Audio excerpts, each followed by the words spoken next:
Good morning student. Physics की class में आपका स्वागत है। आज हम जिस टॉपिक के बारे में डिस्कस करेंगे उस टॉपिक का नाम है विभवमापी के अनुप्रयोग। विभवमापी के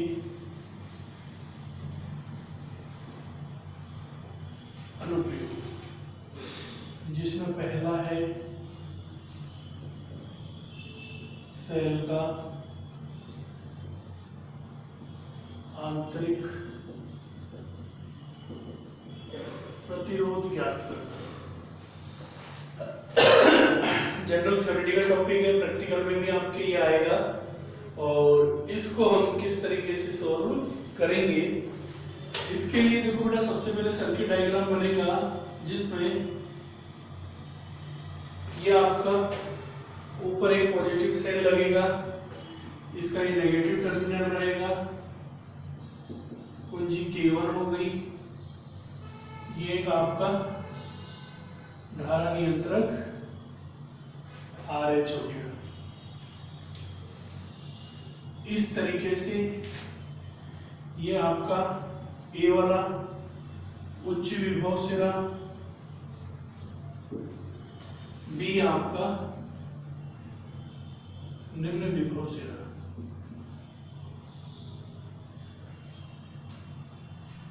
इसके पश्चात हम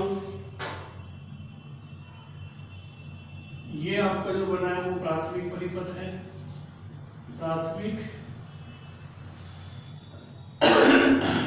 परिपथ, जिस सेल का आंतरिक प्रतिरोध ज्ञात करना होता है उसे हम द्वितीयक परिपथ में लगाते हैं।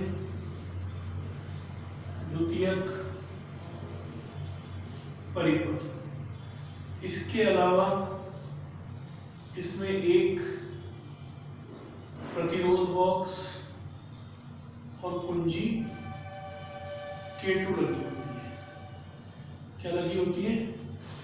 कुंजी K2 लगी होती है और एक गैल्वेनोमीटर से विसर्पी कुंजी J को जोड़ा जाता है, जिससे तार पे संपर्क साधा जाता है। इस प्रकार सेल का आंतरिक प्रतिरोध ज्ञात किया जाता है। तो आंतरिक प्रतिरोध ज्ञात करने के लिए ये तो इसकी क्या हो गई, परिपथ व्यवस्था हो गई। क्या हो गई? परिपथ व्यवस्था हो गई। अब यहाँ पर हम इसकी जनरल थ्योरी लिखेंगे। वो कैसे लिखेंगे कि एक सेल कुंजी धारा नियंत्रक RH को श्रेणी क्रम में जोड़ते हुए हम प्राथमिक परिपथ पूर्ण करते हैं, तथा जिस प्राथमिक सेल का हमें आंतरिक प्रतिरोध ज्ञात करना है उसे हम विभवमापी के द्वितीय परिपथ में जोड़ते हैं और इसके ऋणात्मक टर्मिनल से गैल्वेनोमीटर सहित एक विसर्पी कुंजी जोड़ते हैं तथा प्राथमिक सेल से एक प्रतिरोध बॉक्स और दाब कुंजी K2 जोड़ते हैं। तो इस प्रकार ये आपके पास इसका परिपथ पूर्ण हो जाता है। अब यहां से जो इसका विद्युत वाहक बल बनेगा वो E = 5L1, टर्मिनल ऊर्जा V = होती है 5L2। ये समीकरण नंबर 1, ये समीकरण नंबर 2। आंतरिक प्रतिरोध small r = E - V/V × R।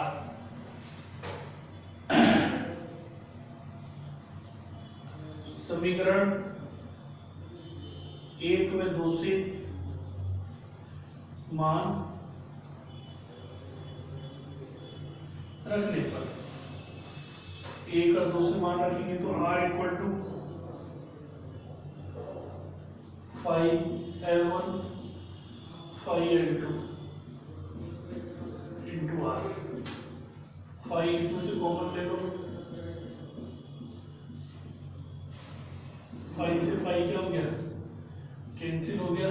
तो R equal to L1 minus L2 और L2। तो ये आपके पास आंतरिक प्रतिरोध ज्ञात करने का क्या बन गया, सूत्र बन गया। तो इस प्रकार हम किसी भी प्राथमिक सेल का आंतरिक प्रतिरोध ज्ञात कर सकते हैं। तो ये आपका विभवमापी का पहला अनुप्रयोग था। इसके बाद में दूसरा आता है विद्युत वाहक बलों की तुलना। विद्युत वाहक बलों की तुलना। विद्युत वाहक बलों की तुलना करने के अंदर क्या होगा, प्राथमिक परिपथ तो बिल्कुल एज इट इज बनेगा, कोई सा भी अनुप्रयोग हो प्राथमिक परिपथ विभवमापी का सब जगह बिल्कुल एज इट इज है। ये तो आपका क्या बन गया, प्राथमिक परिपथ बन गया। क्या बन गया, प्राथमिक परिपथ। इसके अलावा द्वितीयक परिपथ में ये सेल E1 पॉजिटिव नेगेटिव और इसको टर्मिनल नंबर 1 कहेंगे।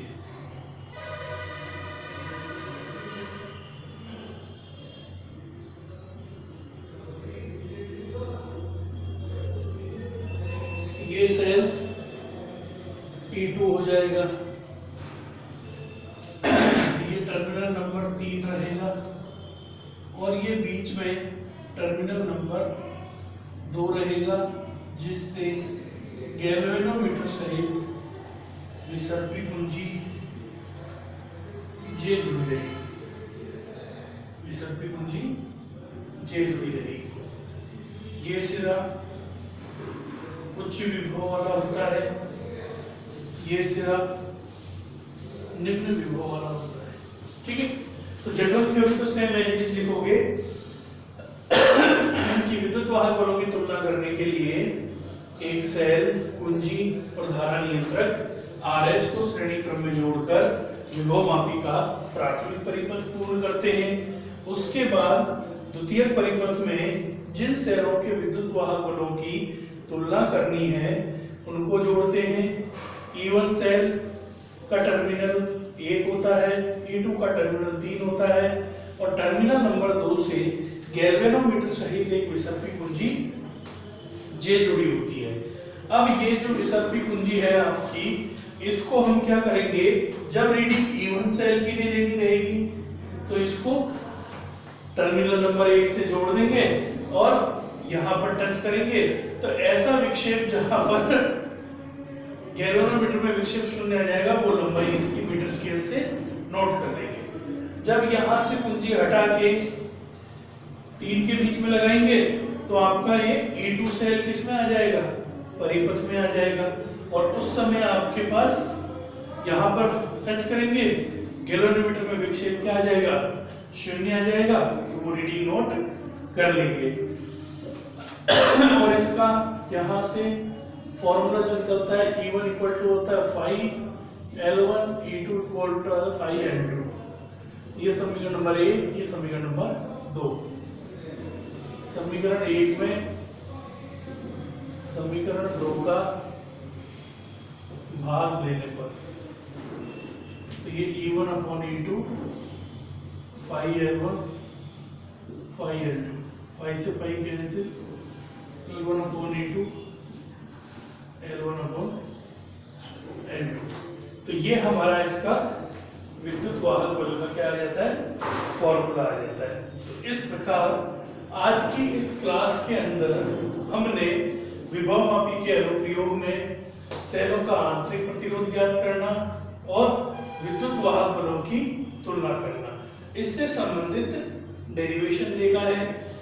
आज इससे संबंधित अगर आपका कोई प्रश्न हो तो आप कमेंट बॉक्स में कमेंट कीजिएगा, मैं उसे जल्द से जल्द सॉल्व करने की कोशिश करूंगा। बाकी चीजें हम नेक्स्ट क्लास में डिस्कस करेंगे।